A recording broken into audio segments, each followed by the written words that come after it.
Hey YouTubers, JB Coins here with another video in our series for new collectors.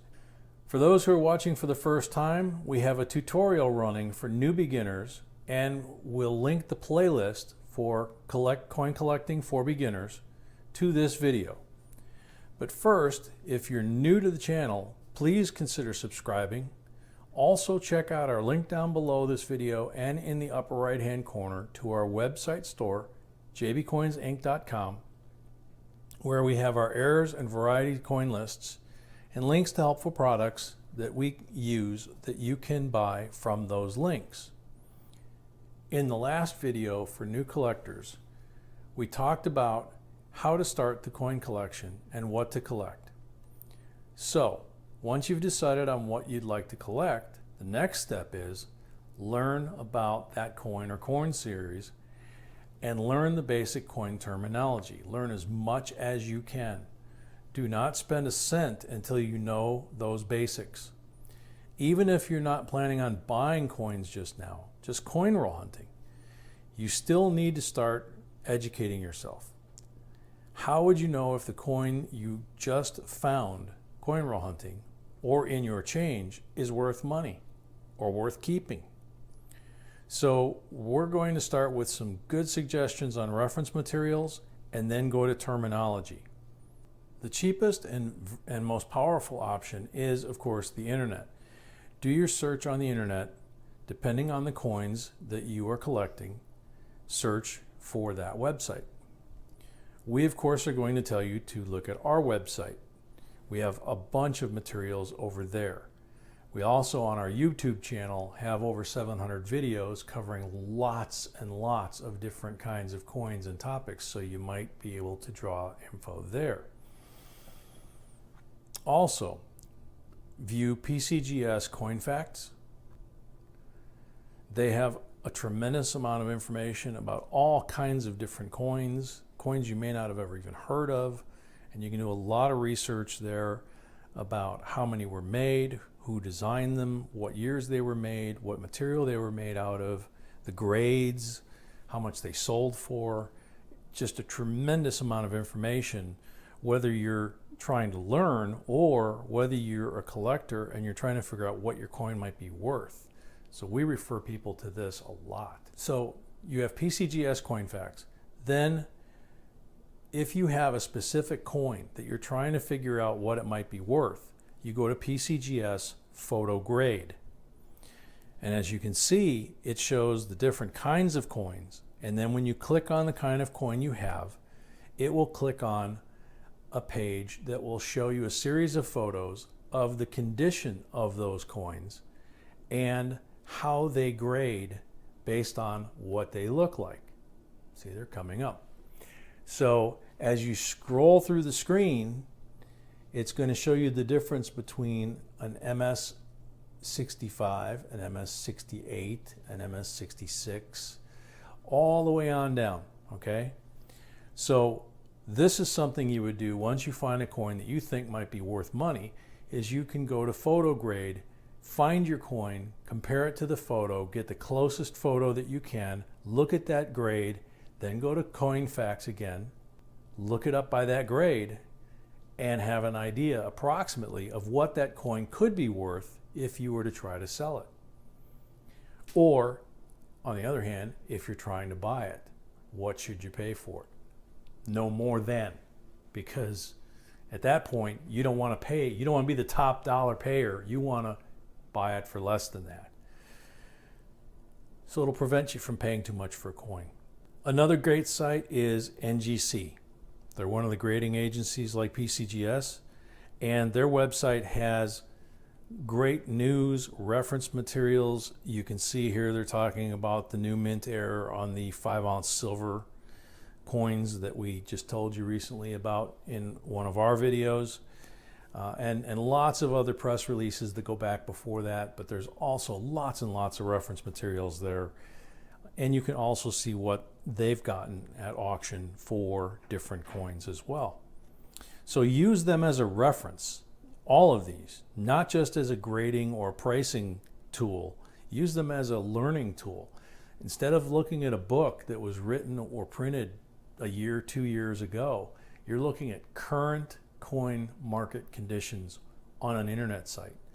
That's why we emphasize the use of the internet over the reference books. Not that the reference books are bad, we'll talk about those in a second, but the information in them is a bit stale because of the process it takes to put something to print.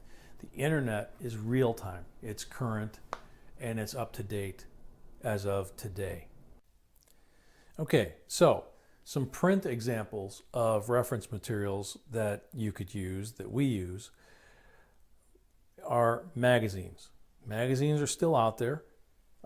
Coin World is one of the biggest. Rare Coins comes from PCGS if you're a member. Numismatic News is a subscription both in print and in electronic form. So you get email blasts when something new happens. So there's a couple of different ways right there. Then you have reference books like World Coins, the 100 Greatest U.S. Modern Coins.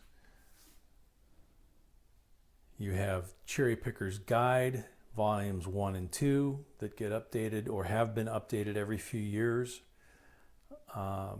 We don't know currently what the status is of Cherry-Picker's Guide, whether we're going to get another update in the near future or whether the gentlemen that have been putting it out are retiring.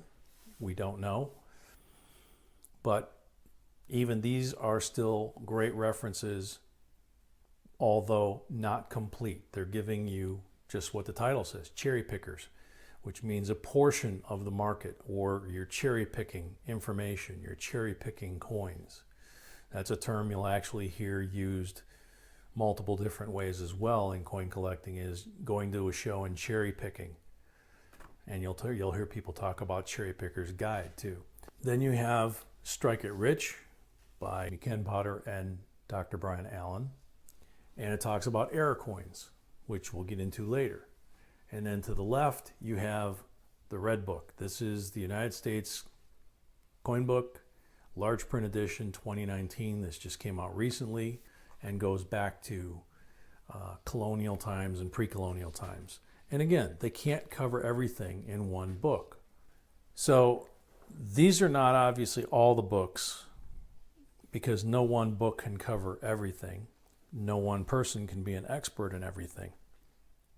So we have links to most of these books on our website that we mentioned earlier, jbcoinsinc.com, which we'll show you again in a bit. We've got some things to show you on there. But you know, over 30 or 40 years of collecting, we have amassed a full library of books, many of which are out of print.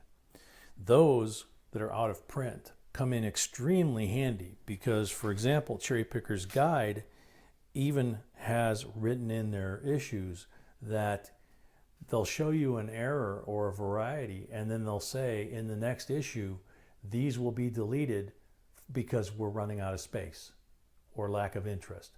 So a lot of items that used to be important enough to be in here are no longer in here. Strike It Rich, same thing. They covered the things that they felt were important or that were known at the time.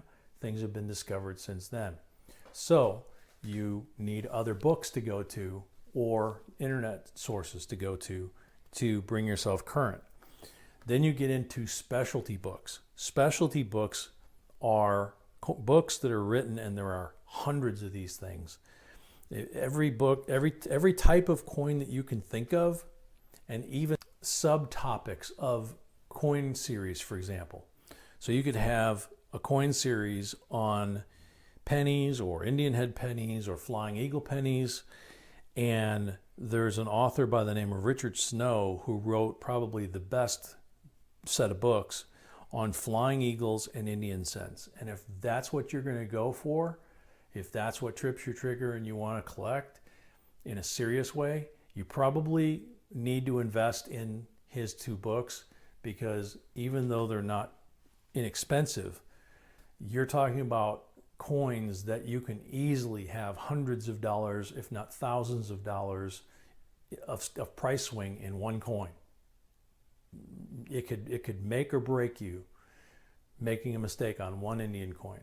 So having his books, if that's what you're going to collect, is going to really, really make your life easier and make you a much better collector and have much more fun because you're going to know this stuff.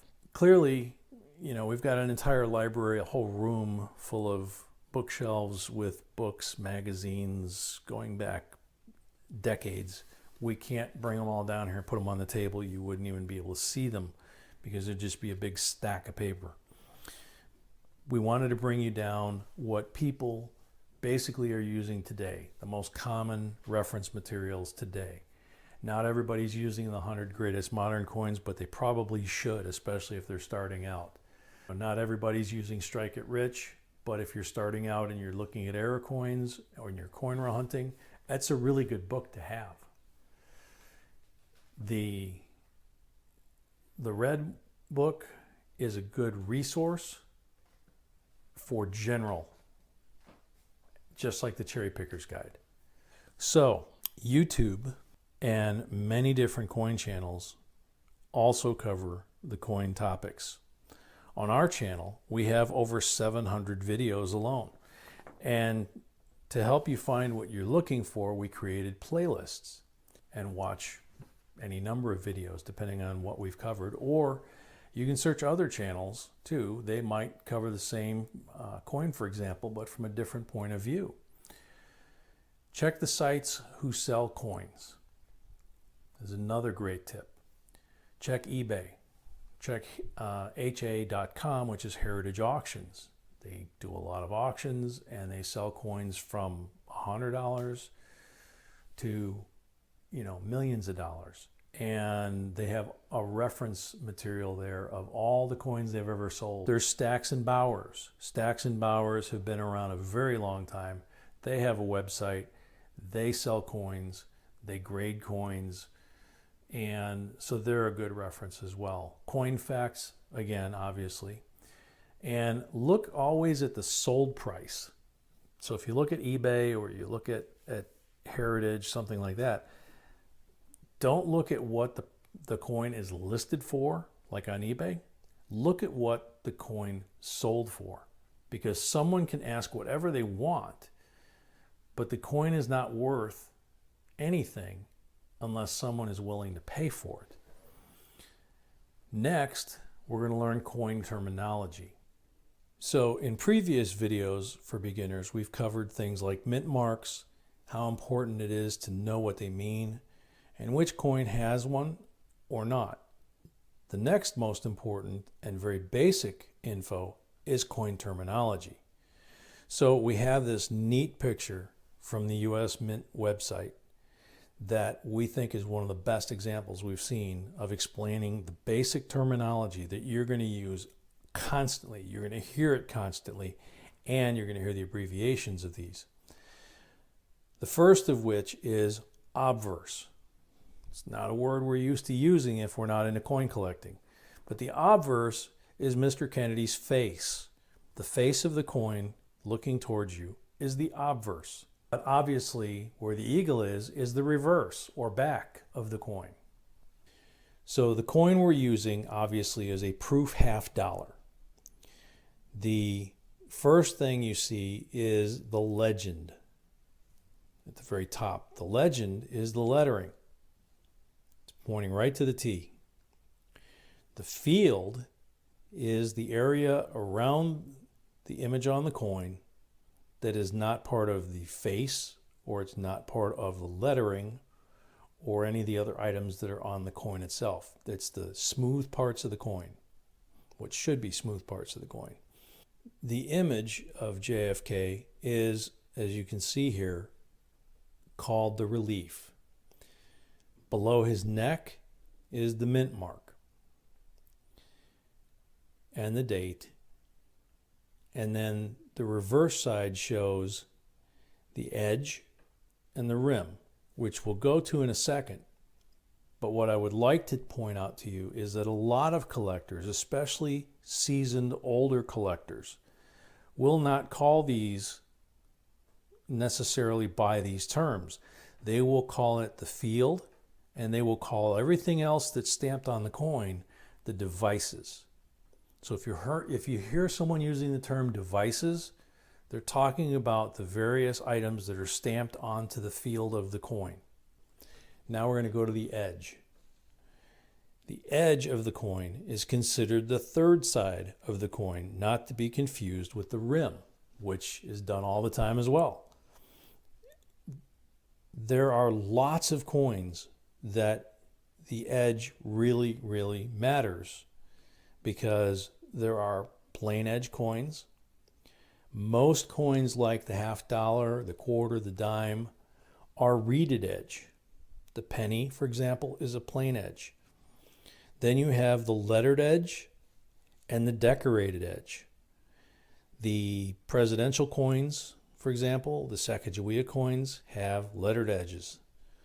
The decorated edges tend to be on special issues or very old coins.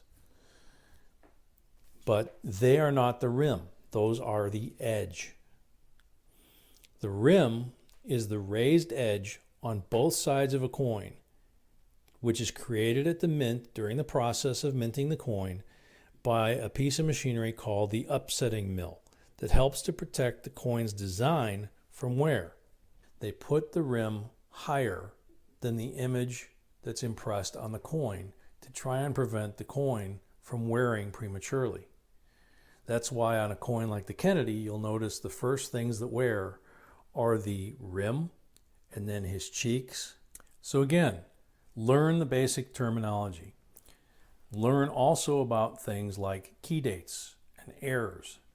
Our website and our own unique coin lists that we create are just an example of resources where you can find those things. Since we're talking about errors and varieties, what are they? We will cover in greater detail over time what they are. What we have done is on our website, the box on the right-hand side, the biggest purplish red box that's there, says, what does it mean? Instead of saying definitions. It also has common terms, it has mints and mint marks, it has terminology, it has definitions of what's a serif and not serif. Lots of resources are listed, grade levels are listed, and links are listed. So there's lots of stuff right there, reference for you. What does it mean? So if you get confused, you can always click on that, and as you can see, that's free. You just click on it anytime you need it. The key thing again is educate yourself. Learn as much as you possibly can. We know that you're anxious to start collecting, but you really need to start with your education of what you're looking for and what you're looking at. Because you need to remember that you need to follow up on news and updates, new errors and varieties. Interesting facts about coins are being discovered constantly. That's why our lists get updated whenever we learn something new. New errors and varieties and interesting facts about coins are being discovered constantly. You need to keep current as much as possible. You will be learning new stuff all the time, and you may even discover something by yourself. We hope this helps, and we will be having more videos coming on a regular basis. This is just another very important step in becoming a successful coin collector and having fun doing it. Make sure you have fun doing it. You'll hear us say that over and over. Also, please leave comments below. And as always, let us know how you like the video. Leave comments down below so not only we know, but your fellow coin collectors on the channel that have lots of experience like we do may be able to help you. We're all a big resource, so we try to make that available to you. That's the key. Get as much information as you can, go through it, and don't always take the first answer as being the right one. Try and verify as much as you can, because there's a lot of bad information out there about coin collecting and about coins and about whether coins are real or counterfeit or worth anything. You'll see a lot of videos on our website about that too. There's a lot of folks that don't want to talk about it, but we put it out there. you need to know about it. So, as always, please like, share, subscribe, and hit the notification button so you'll be notified whenever we do post up a new video, live stream, or have a giveaway. And until next time, J&B, signing out.